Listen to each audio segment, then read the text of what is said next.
Hi, I'm Keurig Ashley, author of the international best-selling book, How Would Love Respond, and the creator and founder of the Roadmap to Rich Live Workshop. By far the most powerful, life transformational workshop you'll ever attend. And on today's vlog, what we're going to talk about is, well, some terms that you get here passed around a lot.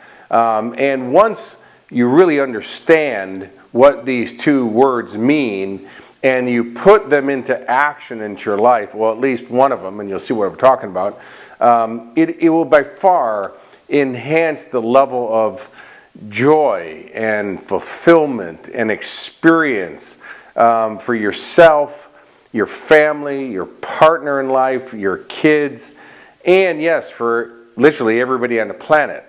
It is true, one person can change the world. And why can't that person be you? Or why can't it be me, right? I mean, you got to think about it, is that it has to start somewhere. Somebody has to start the change. So if you're looking at the world right now and you're saying, man, what a terrible place. I mean, you look at the terrorism that's going on and the crime that's going on and the gangs and, you know, just the way people are treating each other and the government's out of control, whatever it is that you're focusing on right now that you're not happy with in the world, well, we can either accept it and be victims to it, or we can make change. And, you know, if we think, well, I'm just poor little me, I can't do it, well, who is the person to do it? If it's not you, if it's not me, who is the person to do it? So the truth is that if we're not part of the solution, well, then we're part of the problem. Right? Because if we're not helping it get better, well, by default, we're helping it get worse because we're not doing anything about making change. And so in this vlog, what we're going to talk about is two terms, like I said, is that you hear thrown around a lot, and yet really when you understand the power of what they mean, it is the most life transformational experience you can ever have is when you put it into action, and not just for you, but for everyone. It's going to change what you can do, how you're going to do it, how you treat people, and certainly how you treat yourself. The two terms that we're talking about is called abundance and scarcity. And we, hear them a lot, but I don't think people really get the scope of the impact of what they mean. So let's start with scarcity. What does it mean? Well, scarcity, basically, if I can give it to you in a visual, and if we could personify what you think the Creator is, or God is, well, scarcity is like saying God's finished His job a long time ago and there's no more creation happening, and so now we have a limited amount of whatever it is that we want on the planet. And so we're going to have to, scratch and fight our way to get to that. And if we have it, that means somebody else is going to go without it. That's scarcity.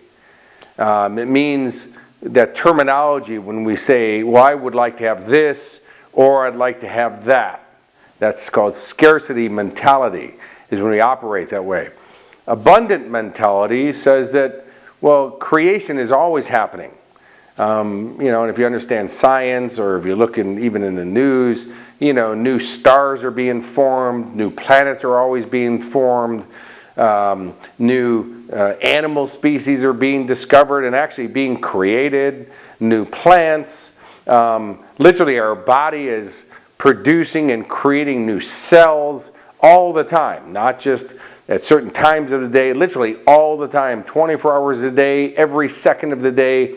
We're constantly recreating ourselves, right? So creation is always happening. More babies are being born.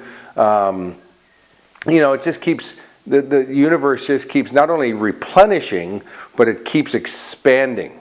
Because the natural order of the universe is for everything in the universe to seek to reach its highest potential, which means to evolve.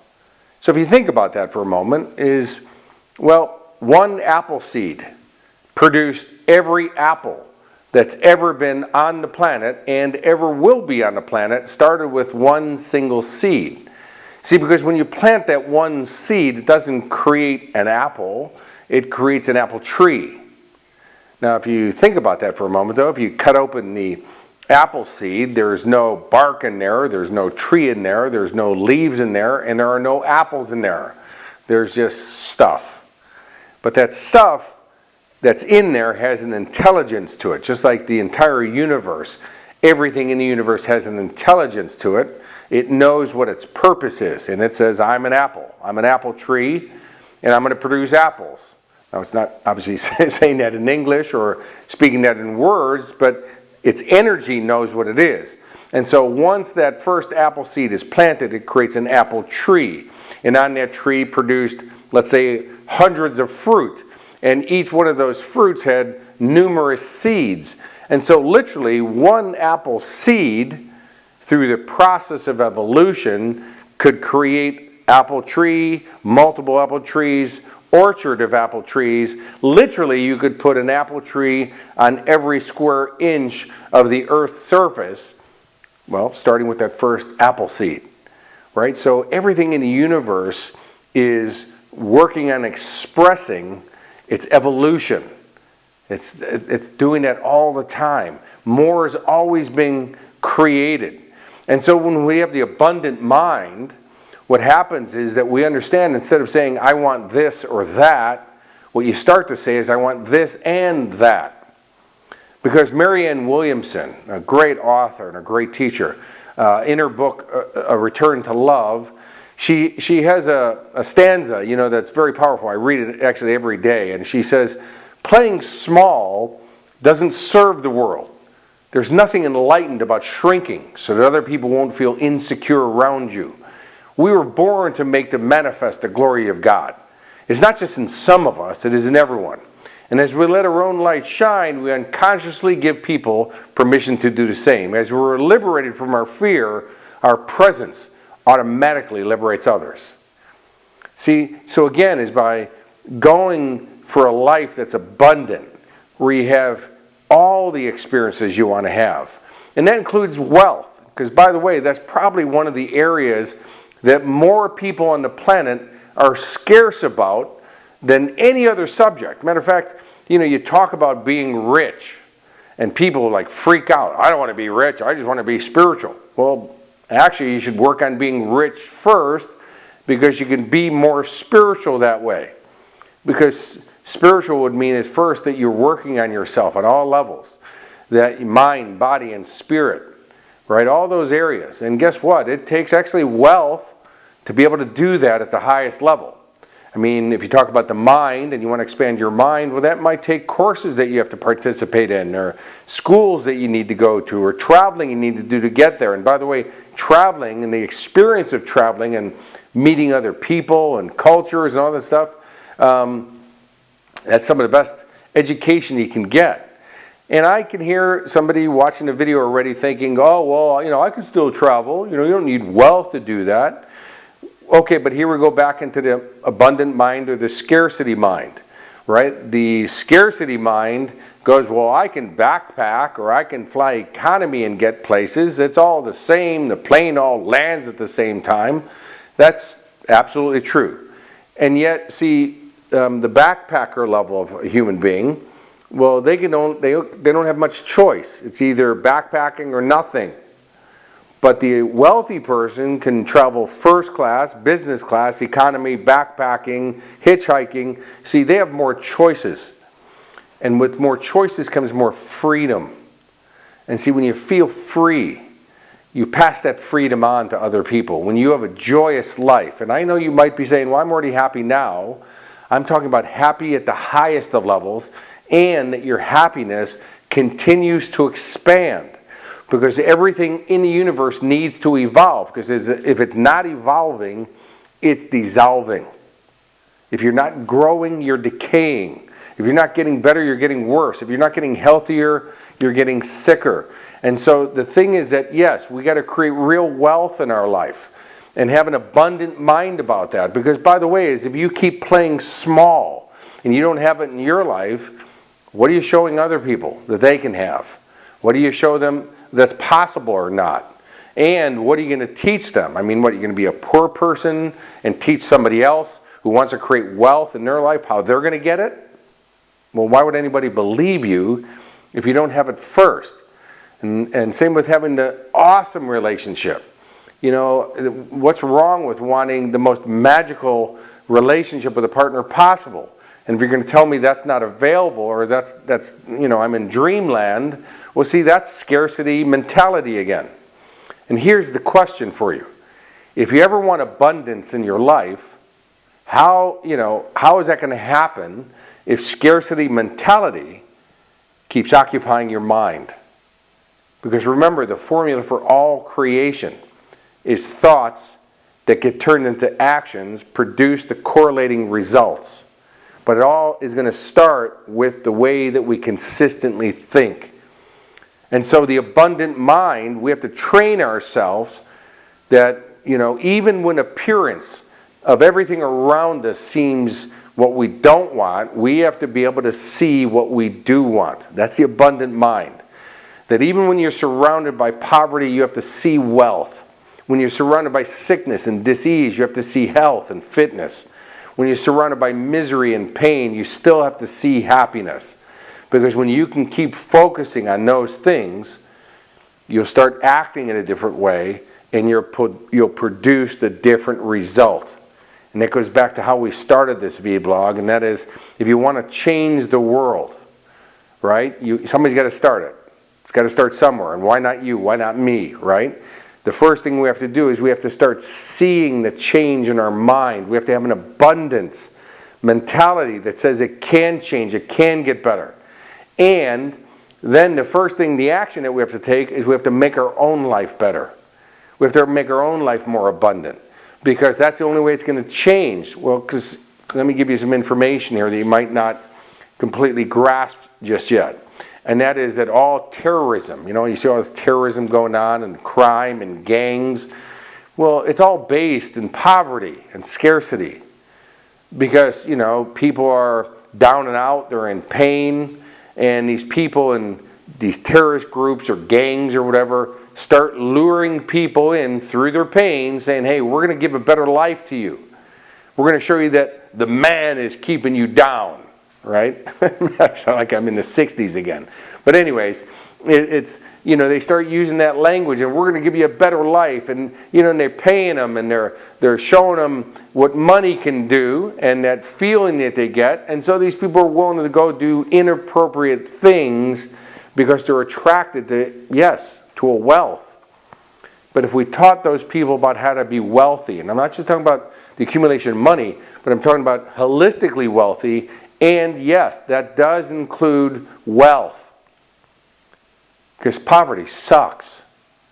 You know, it's painful. I've been there. It's not glamorous. It's not spiritual.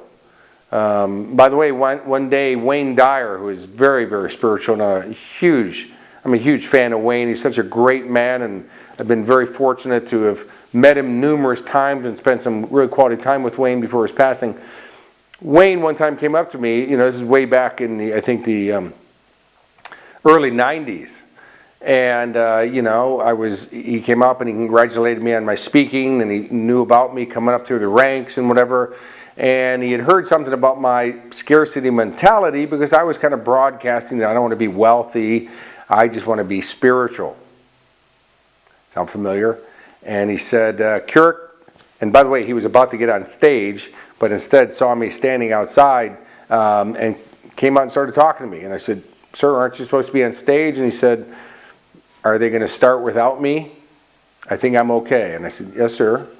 And he said, Keurig, this thing about your scarcity mentality, that you don't need to be wealthy, you just want to be spiritual. He said, where did you ever learn that in order to be spiritual, you need to stay poor? And he said, don't say the Bible, because you've never read it, and I have. And well, at that point in my life, he had got me there, right? And he said, I know you're about to say that money is the root of all evil, like some quote. And he goes, that's not even the quote. The quote is the love of money. And that's when you get obsessed by it. And that's all your focus is just in that form. You get greedy, which by the way is a scarcity mentality. Just because you have wealth doesn't make you greedy. See, those things don't necessarily have to go together, but if we go to greed, yes, that's a scarcity mentality. He said it's the love of money that is the root of all evil. And that's when people will do crazy stuff just to get the money, but they're going to sacrifice the rest of the goodness and the rest of the abundance of life, right? And he said, do you think I'm spiritual? And I said, well, you are Wayne Dyer, you know, and yes, of course you are. And he said, Kirk, I got 8 kids. He goes, I have like 25 bestsellers. Do you think I create wealth?